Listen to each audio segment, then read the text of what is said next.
அனைவருக்கும் அன்பான வணக்கங்கள். மனிதனுடைய உடல்ல மிக நுட்பமான ஒரு பகுதி மனிதனுடைய மூளை. மிகவும் ரொம்ப நுட்பமான திறனுடையது. அந்த மூளை திறனால்தான் மனிதனுடைய உடல் நன்கு இயக்கத்திற்கு வருகிறது. மூளையினுடைய திறன் சரியில்லை என்றால் மனிதனுடைய உடல் இயக்கம் சரியில்லாமல் போயிடும், மன இயக்கமும் சரியில்லாமல் போயிடும். மனதின் ஆணையை ஏற்று இந்த உடலுக்கு கட்டளையிடக்கூடிய ஒரு கருவிதான் மூளை. மனிதனுடைய மூளையானது மற்ற விலங்குகளின் மூளையை விட மிகவும் உயர்வானதாக கருதப்படுகிறது. மிக ஒரு 1000 கம்ப்யூட்டர் செய்யக்கூடிய வேலைகளை தாண்டி மனிதனுடைய வேலை மிகவும் நுட்பமாக இயங்கி கொண்டிருக்கிறது. இன்னைக்கு நவீன ஆராய்ச்சிகள் எல்லாம் பல எடுத்து பண்ணிட்டு இருக்கிறாங்க. விஞ்ஞான கருவிகள் எல்லாம் உருவாக்கிட்டு இருக்கிறாங்க. ஏஐ என்று சொல்லக்கூடிய ஆர்டிஃபிஷியல் இன்டெலிஜென்ட் உருவாக்கிட்டு இருக்கிறாங்க. இதை எல்லாம் உருவாக்கக்கூடியது மனித மூளை. நம்ம அதை கண்டு வியக்கிறோம். அவர்கள் கண்டுபிடித்த கருவிகளை கண்டு வியக்கிறோம். ஆனால் அந்த கருவிகளையே ஒரு மனித மூளை தான் கண்டுபிடித்து கொடுத்திருக்கிறது. ஆனால் ஒரு மனித மூளையை யாராலும் கண்டுபிடிக்க முடியாது. மனிதன் மூளை எப்படி இயங்குகிறது, எவ்வளவு ஆணைகளை பிறப்பிக்கிறது, எவ்வளவு நுட்பமான செய்திகளை பதிந்து வைத்திருக்கிறது அப்படிங்கிற விஷயத்தை ஒரு செயற்கையா ஒரு மனிதனால் உருவாக்க முடியாது. அப்படிப்பட்ட ஒரு சிறப்பு அம்சம் பொருந்திய மூளை நிறைய கழிவுகளையும் உற்பத்தி செய்கிறது. மூளையினுடைய இருக்கக்கூடிய கழிவுகளை எல்லாம் நாம் வெளியேற்றுவதற்கு சிறந்த 5 விஷயங்களை நாம் தெரிந்து கொள்ள வேண்டும். 1, அதிகமாக நீர் குடித்தல். அதிகமாக நீங்கள் மூளை ஒர்க் பண்ணும்போது நீர் தேவையான அளவு நம்ம நீர் எடுத்துக்கணும். நீர் எடுத்துக்கொள்ளவில்லை என்றால் மூளை சோர்வு மிக விரைவாக நமக்கு ஏற்பட ஆரம்பிச்சிடும். அதனால நம்ம நிறைய படிக்கிற மாணவர்கள்லாம் இருக்கிறீங்க, நிறைய படிக்கிறீங்க. அப்போ நீங்கள் ஒரு 1/2 மணி நேரம் படிக்கிறீங்க அப்படின்னா ஒரு 5 நிமிடம் ஓய்வு எடுத்துக்கொண்டு மீண்டும் 1/2 மணி நேரம் படித்தா மூளைத்திறன் நல்லா வேலை செய்யும்.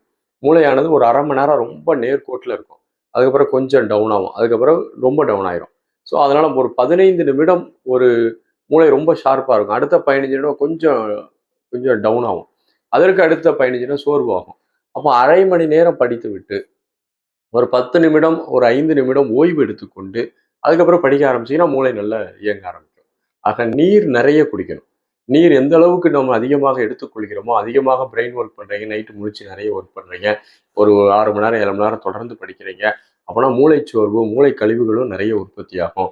அதை வெளியேற்றுவதற்கு நாம் நீர் நிறைய எடுத்துக்கொள்ளும் போது ஓரளவு என்ன செய்யும், மூளையானது ஓரளவு தகவமைத்துக் கொள்ளும். 2வது, வாழ்க்கையில ஊடே அவ்வப்போது விரதங்கள் இருப்பது, பட்டினி கிடத்தல், அதாவது உண்ணா நோன்பு என்று சொல்லக்கூடியது. ஒரு நாளைக்கு ஒரு வெறுமன வாட்டர் ஃபாஸ்டிங் மட்டும் இருக்கிறது. காலையிலிருந்து இரவு வரை எந்த உணவும் உண்ணாமல் ஒரு நாள் முழுவதும் வெறுமன நீர் மட்டும் குடித்து கொண்டே இருக்கக்கூடிய ஒரு பழக்கத்தையும் நம்ம என்ன செய்யலாம், ஏற்படுத்தி கொள்ளலாம். அதிகமாக செல்ஃபோன் அவாய்ட் பண்ணிடணும். செல்ஃபோன் அதிகமாக பார்த்தீங்கன்னா மூளை நமக்கு ரொம்ப டயர்டாக ஆரம்பிச்சிடும்.